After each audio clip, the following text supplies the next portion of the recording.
January 77. Okay, so we got Larry, yourself, Bob Whitehead, Joe DeCure was going to develop a cartridge. And Gary Palmer joined in February 77 also. Okay, and, there's Gary Palmer, number 9, called Math Pack.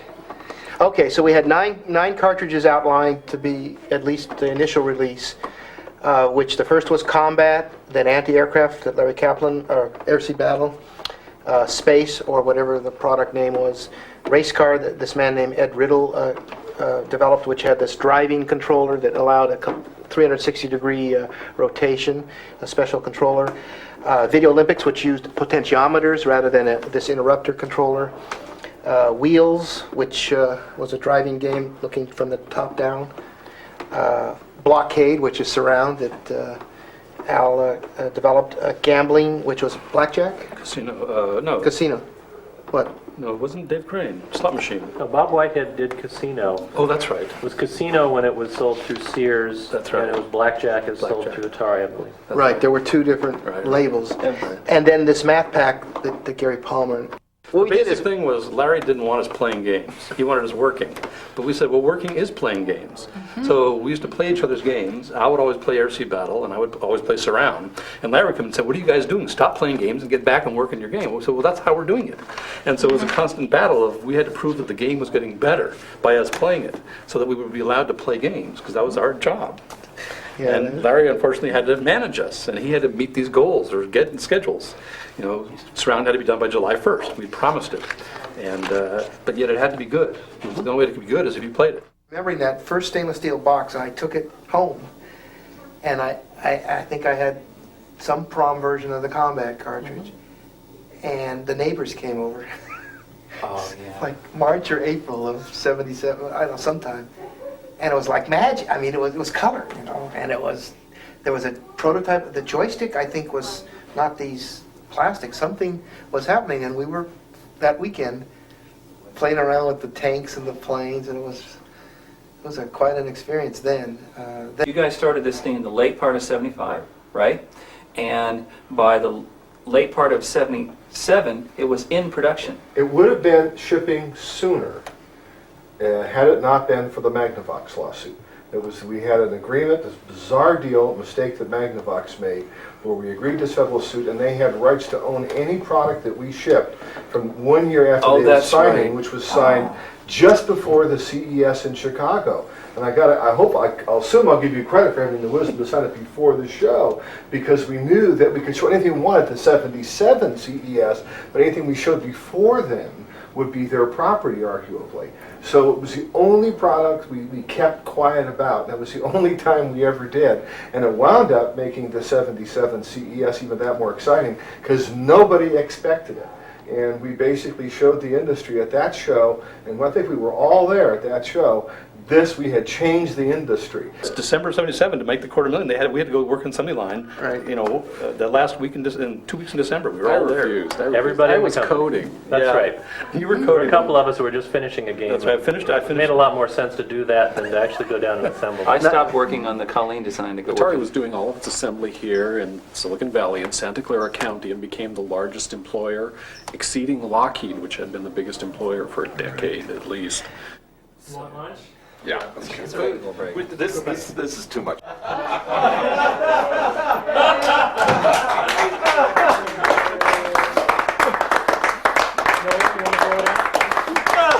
Everybody want to blow it out? Yeah, let's get everybody. Happy birthday or what? No, you guys. Game reset is stuck down. I'm not worried. Let's do it as a group. Right? Okay, ready? Steve. 1, 2, 3. Hey. Oh, that's beautiful. That is fun.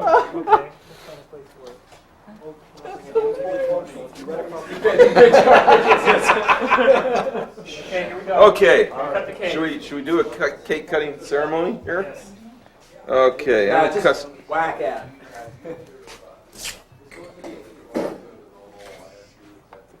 Oh no, Mr. Bill.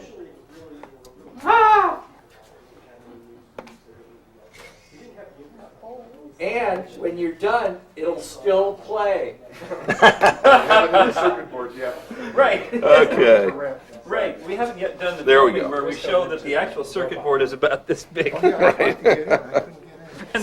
one of those Okay. questions was, how come it weighs Come so and get much? it. I got through that, waited in line, and we're all sold out. It's a great sport. I'm proud of that stuff.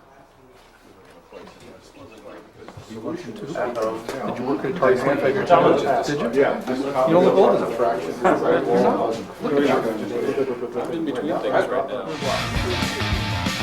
Originally intended the hardware to produce these fairly simple type of graphics, and the part we left out by having the computer reloading every line left a lot of flexibility in how that exact code was written, so that people were able to figure out by the next year how to do 3 times as much as we ever intended the original hardware I don't know to how do. you could have planned all the serendipity that occurred.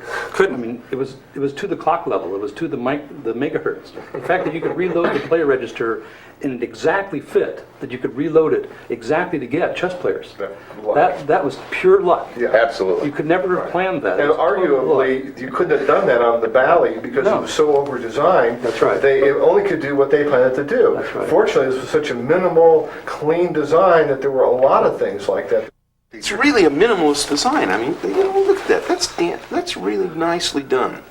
And, it was really I think, a tour de force of simplicity for functionality, which allowed cost structures, which allowed the business model to work. Simultaneously, we all took credit for it, and we all, we're very happy to have it be somebody else's. Right. And Jay used to remind me that success has 1,000 fathers and failure is an orphan. Exactly. Yeah. I mean, I've been taking credit for Pong for years and years.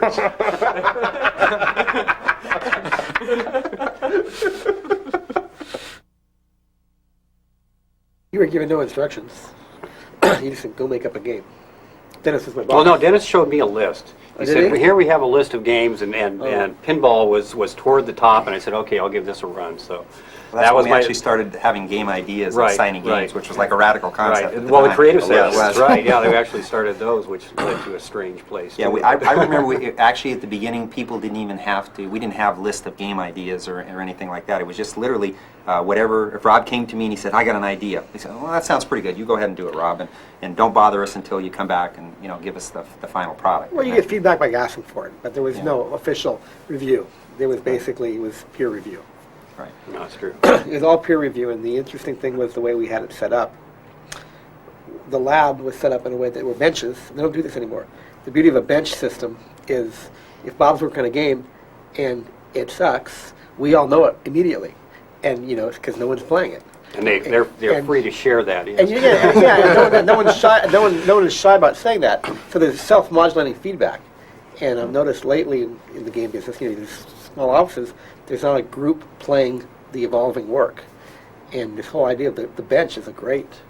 Yeah, and actually culture. it was a I very always liked the communal lab kind of culture. situation. Yeah, the lab is great because everyone's always playing each other's game 19 times a day. And if no one's playing your game, it's because it's weak. We had at that time 30 some odd people working in the department, when at its peak, and you had 30 entirely different ideas. Today the games, tend to be kind of, there's so much money invested and so much time invested in the products today that they have to be commercially successful, or have to have the idea that they're going to be commercially, successful. So therefore they have to be.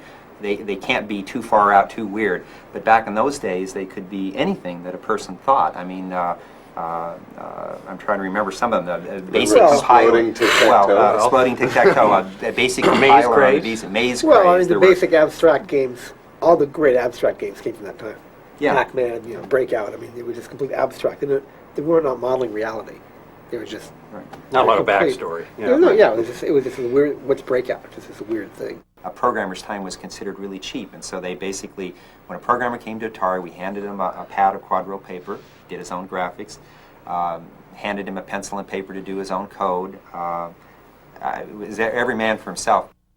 Someone in marketing at Atari circulated a memo, probably against someone else's wishes, that took our previous year's cartridge sales, broke them down by percentage of sales in type of game, genre, that sort of thing, and showed, these games are very popular, these games are selling well, these kinds of games are not selling very well. It was a very marketing-oriented memo. And it was circulated to the programming people to try to convince us to do more of those games that are making a lot of money.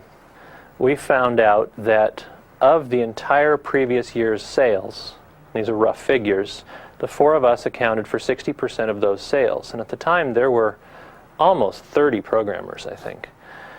And 20% of the previous year's sales were accounted for by people who no longer were at the company. I actually took a pay cut to come work at Atari and was not really making much money there, just as much as any other engineer, even though the contribution to the bottom line was tremendously higher.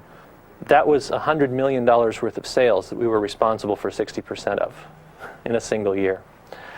So at that point, we started talking to management and saying, you know, obviously we do something that is marketable. There's something about our work that is good. And a lot of those discussions went nowhere, but one of them went to the top, and in our discussions with Ray Kassar, his response was that your involvement in these games is no more important than the person on the assembly line who builds them. He said it's a team effort, and everyone chips in to create this product. And that was not really the thing to tell us at that time.